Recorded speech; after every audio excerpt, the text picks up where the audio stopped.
On this episode of Lapeef Let's Talk, got to pull out of your 401k and take the penalties and the hit in order to substantiate or carry you over like they did in 2008. We're not talking about none of that. We just talking about flat out, here's the numbers, here's what it is that you need to do in order to survive.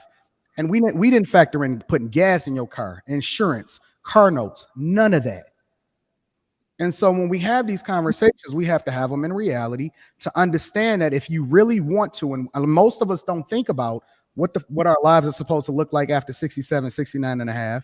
If you really want to have these conversations about what it means in order to be successful and successfully married, successfully retired, being able to put kids in school, we know that women are the most enrolled and have the most debt, which they now beg and Biden in order for student loan forgiveness.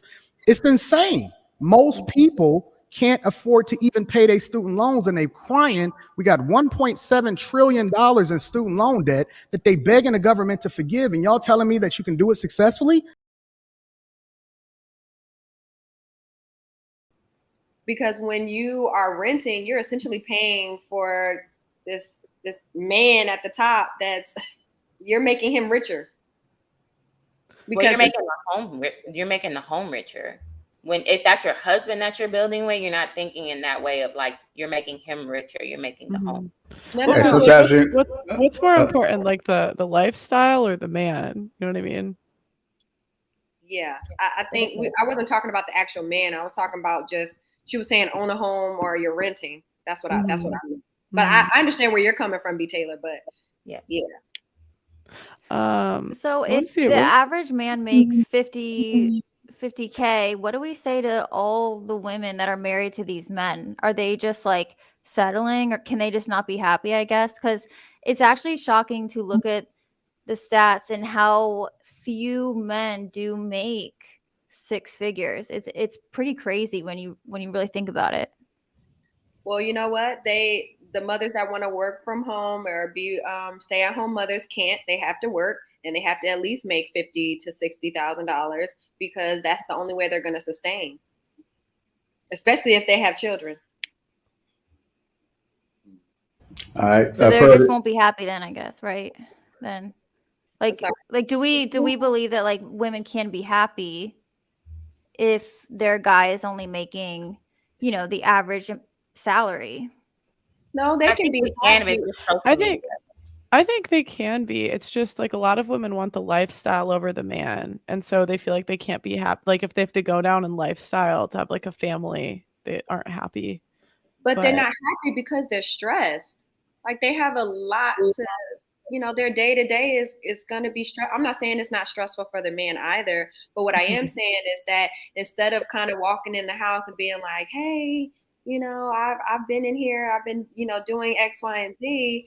Now you have to worry about this. Now you got to sit down and talk about your expenses. Now you got to figure out and have a spreadsheet. I mean, that probably happens with people that make a lot of money too, though. I mean, we have a higher standard of living than anyone did ever in all of human history, even if you're in the lowest income. Facts. It's because of social media. Social media has given us a reality of other people, big houses, cars, and a lot of influencers, they have to pretend that they make actual money for people to actually want to follow them. Y'all are so wrong. Y'all are all so wrong. Dead wrong. It's not enough. Inflation is at 8.5%, 9%. It's bad out here. The average retirement account has $65,000 in it. It's not enough. You can't survive. The average person that's coming back into the workforce, and you can actually look this up. This is a statistical fact by leaps and bounds. That's coming back into the workforce is above 70 years old. It's not enough. The people of yesteryear did it wrong, and they're just now seeing the fruits of their labor, and they have to re-enter the workforce, and they dying broke, and all of this other type of stuff. It's not enough. And I'm telling you that. Go ahead. The average millennial making $100,000 or more is living paycheck to paycheck. That is a fact. Homelessness is rampant. Most rent is going up exponentially above the rate of inflation. The cost of chicken wings is double. I'm telling you, it's not enough. Anton, do you know I tried to buy some like a pack of water today, and it cost $20 in Walmart. $20. Where do you live? How much? I have a In the question. wrong place. Well, Pearl. the paycheck to paycheck stats aren't always necessarily accurate because a lot of people have bad like spending habits. Thank you. Especially women in general. Like we make And 70 to student 80% of loans. consumer buying decisions. We spend more even though we make less. Mhm. And I'm just thinking because I'm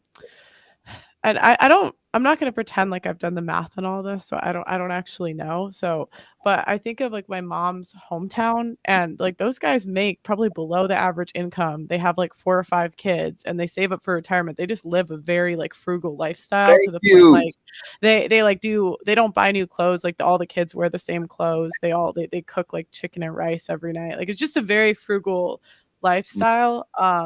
Again, I'm not gonna What pretend I've done the hometown is that?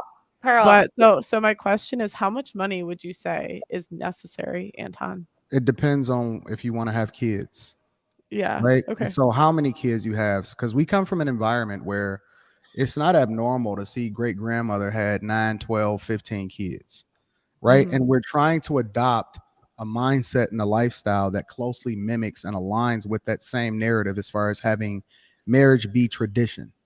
And it's not the same. The requirements is not the same. The environment is not the same. The costs is not the same. Mhm. Even the security, right? Even back then, they had pensions. They don't have pensions now, right? For you to really be able to fund your 401k securely, even if you're married, let's really break this down, right? Let's say you make $100,000 a year as a family, right? And according to the math and the statistics, in order for you to really be able to have a nest egg to support yourself to where in your later years you're not required to work as Walmart as a greeter in order to be able to carry you over, right? You need to be close to maxing out on your retirement, especially in your early 20 years, let alone your 30 years, because when you fund in the 20 years or in the earlier years when you first start working, that's when your money really gets to working for you and compound. But let's just really substantiate that, right? If you make $100,000 a year, you in a 22% tax bracket. The average person that makes $100,000 a year only brings home 67. They only bring home $67,000 a year after taxes. On average, depending on what state and what city, is $67,000 to $70,000 a year.